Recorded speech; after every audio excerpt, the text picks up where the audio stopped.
Are you waiting for sunset? Hey guys, welcome back to another Q&A question weight loss series. Today's question is about intermittent fasting. So people ask me a lot about this. I have, expressed that I think intermittent fasting is beneficial in the past, and I just wanted to talk about it a little bit today. So there's different diets that promote intermittent fasting. I think the warrior diet is one where you pretty much don't eat all day and you have one meal at night.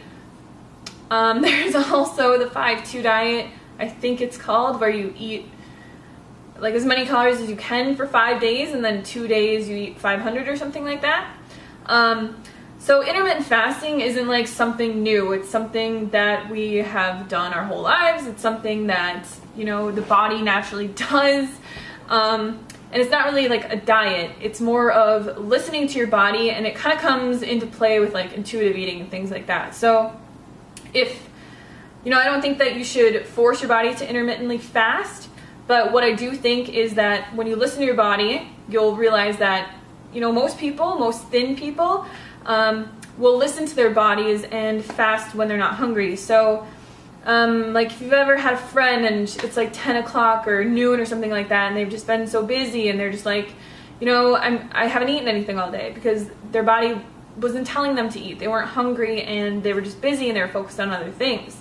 That's kind of an explanation of intermittent fasting. So if you go to bed, or you say you stop eating, you eat dinner at 5 p.m., you wake up and you don't eat something till 8 p.m., you'd technically be intermittent fasting for 15 hours. So from 5 p.m. to 8 a.m., 15 hours, which I think 15 hours is generally how much people will intermittent fast. The biggest thing with this though is people are very brainwashed from diets, from the media, from having to eat 10 mini meals every single day, or else your metabolism is going to slow down and you're going to die, right?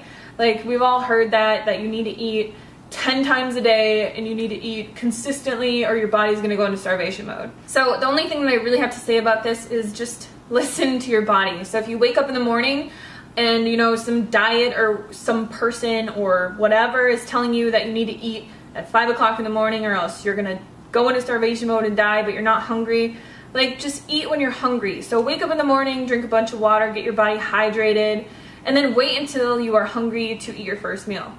Your next meal, wait until you're hungry to eat your next meal.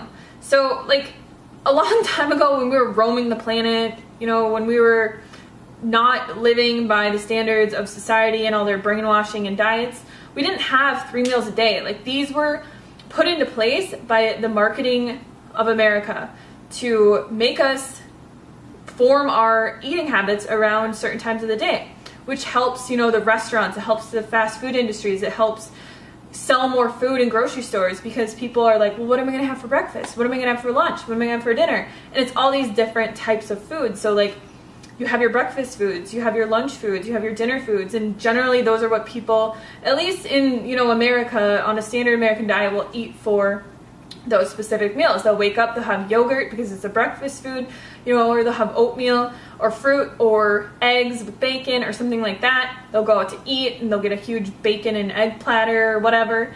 For lunch, they'll have a sandwich or something like that they'll bring to work with chips, or they'll have a hot dog or something that's more of a lunch type meal.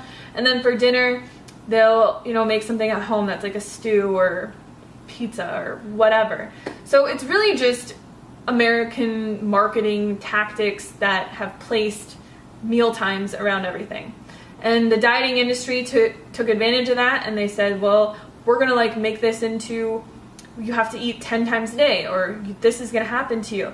Or, now there's intermittent fasting diets and things like that, but nothing is really new. I mean, generally, if you just listen to your body and you go by intuitive eating and how your body feels and you eat as much as you want, everything will work out 100%. So I wouldn't say force your body to intermittently fast. I mean, it is good to not eat right before bedtime or anything like that, but just make sure that you're eating enough at dinner, that you're full and satisfied, and that you can go to bed and not be starving. And then when you wake up, drink a quart of water, do a couple things, and then once you feel hungry, eat. And then once you feel hungry again, eat. So don't force your body to intermittent fast. It's just something that we naturally do day to day, and I think that that's the healthiest way to go about it. So thank you guys for watching this video. Leave your comments and questions about intermittent fasting below, and I will see you guys tomorrow. Bye!